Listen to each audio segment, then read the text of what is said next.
Hello, my name is Adrian, and today I'm going to show you how to replace the chain on your bike. Some of the reasons you want to do this is you want to extend the life of your gears and your entire drivetrain, of course. Also, you want to be safe. Some things you need to replace your chain are a chain checker, a chain tensioner, missing link pliers, a chain tool, a new missing link and a new chain, and a rag chain lube and a brush. So first thing we need to do is get the chain down to the smallest gear on the freewheel and the largest gear on the chain wheel up front. Switch down to the smallest gear on the back. Now this way we can work on it. First thing I want to do is to check the chain to see if it is stretched. We're going to use an easy chain checker for this. Just put it into a roller, and if it drops through like so, that means the chain is stretched. But we'll check another spot just to make sure, and it is. I'm going to do a little bit more detailed check using a digital chain checker. Squeeze the arms together and then press 0 to calibrate. While you're still squeezing the arms together, then you can drop it into a roller like so and carefully let go. Now we can see that this chain is almost at 0.8, so it does need to be replaced. What I need to do first is find my missing link. Oh, here it is. And I'm going to use a chain tensioner to get some slack in the chain so it's easier to work with.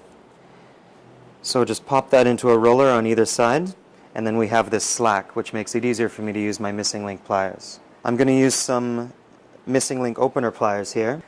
Put your missing link pliers into the chain, hold each side of the chain, and then squeeze. Now the missing link is open, you can take it apart and then take it out. Then release your chain tensioner slowly so you don't damage your drivetrain. And what I want to do here is make sure that the chain is above the chainstay because you don't want to damage it. So slowly pull from the back while holding up. And our old chain is off.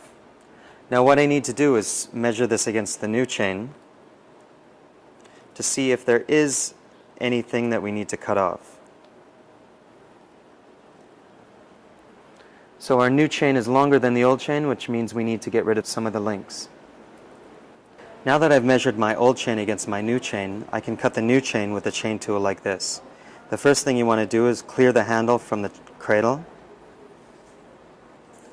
Also, choose the setting where you can take the pin out and then loosen your locking nut. I've got my new chain here. Put it on the cradle like so. Tighten the locking nut. And then advance the handle, until you feel a little pressure. And then you can apply pressure to put the pin out.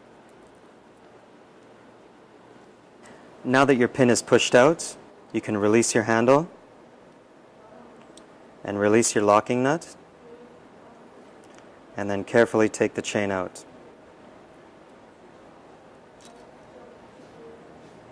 Now I want to break the chain apart. Just apply a little bit of pressure on opposite ways. Now that we've cut our chain, we need to clean the ends of the rollers out so we get any debris out of there.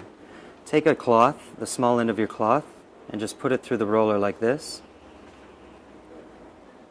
and give it a good clean.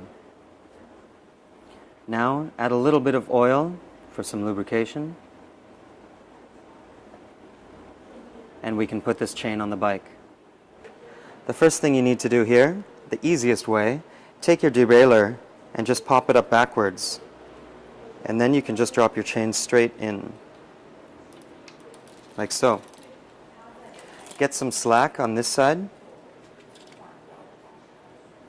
bring it up, and then put it around the smallest cog of your freewheel.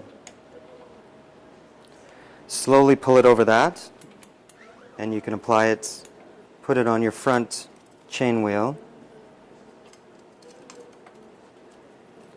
and then pull it through.